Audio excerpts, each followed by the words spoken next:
Hey guys, High Lord Tamberlane with yet again another Obscurity in miniature. Today we're going to take a look back to Wrath of Kings at a figure that I have yet to see anywhere in person outside of my own copy. This is the Hate Forged Titan, which belongs to House Teknes. Now, typical packaging that I always want to, gripe and complain about with Cool Mini is that it looks like it's going to be excessive cardboard and plastic inside. And as far as I know, this is the only photo I have seen of this guy in the wild. I have not been able to track down any pictures of an actual painted or unbuilt model, so I don't know. This might be the first. Why don't we take a look at what's inside? So here we have our typical big, I guess he is kind of big. A bag of parts, an 80mm base, and our corresponding card. In case you are interested in trying out Wrath of Kings, all of the cards and all of the rules are all available online for free at the Wrath of Kings website. It's worth checking out. It's a pretty easy and fun, simplistic system that does seem to have a lot of depth with the whole D10 combat defense chart you can see on his card there. Basically, you just roll when you roll to attack. This is going to determine what you actually do to him, and there's all kinds of modifiers that you can play off on there. Anyway, beside the point. Let's take a look at what's in this baggie, shall we? Because it looks like we got a lot of big, heavy, furry stuff. So, here are all the pieces of our Hate Forged Titan. You'll notice there's not a lot of them. We've got his main torso with both legs already attached, which is a nice plus. We got the tail. We got his top half, which is, again, another interesting surprise that both of the arms are already attached. We have what looks to be the bottom of his mouth. Yeah, there's his tongue and his tusks. So obviously here we have the top. So one nice thing about when you have big giant minis like this that fit on 80mm bases is they're nice and easy to paint because the details are really thick and deep and easy to come through. I don't think this is going to be too much of a challenge to paint.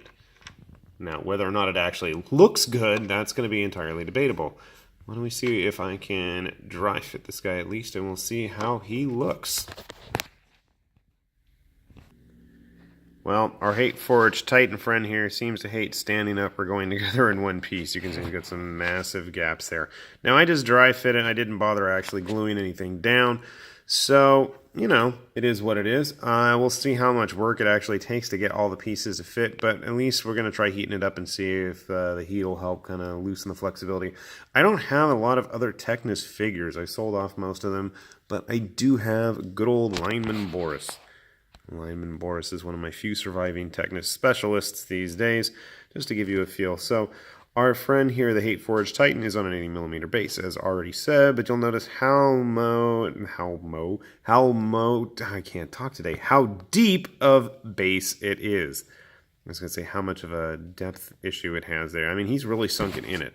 It's going to be curious to see how tall he stands. Let me just flip it over and see. Yeah, he does not want to stand up on his own. I might have to pin him in.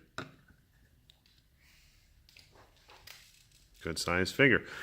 Once I've got him painted, I might do a parade of the rather large 80mm size stuff from Wrath of Kings flop. Let's see, just to give you a sense of scale, in case you ever wanted to use him as a Minotaur or a Beastman or something, because, I mean, he is a giant naked pig man. Why not? Does have a bit more size to him than the Demon Prince, and obviously is a lot taller than our Witch Hunter friend there. Let's grab our handy-dandy Mirror's Darklands Minotaur that, even though I painted a ton of crap, is still sitting there prime. So yeah, he's got a few millimeters size difference on the Minotaur itself. This Minotaur is about the size of a GW1, just to give you kind of an idea of what to expect there. So, this guy has been a hard one to find. I had a really difficult time tracking him down. I ended up getting him during the latest Cool Mini Black Friday sale. Surprisingly, they got it to me before Christmas this year. Last year, it wasn't until mid-January, I think, that I finally got it.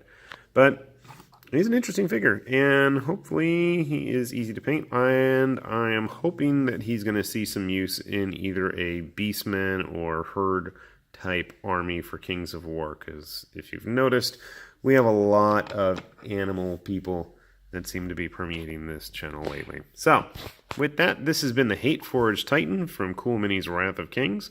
Hopefully, if you get one, it'll go together better than mine. Hopefully mine will go together in the end as well. And with that, this has been High Lord Tamberlane with his latest obscurities and miniatures saying goodbye.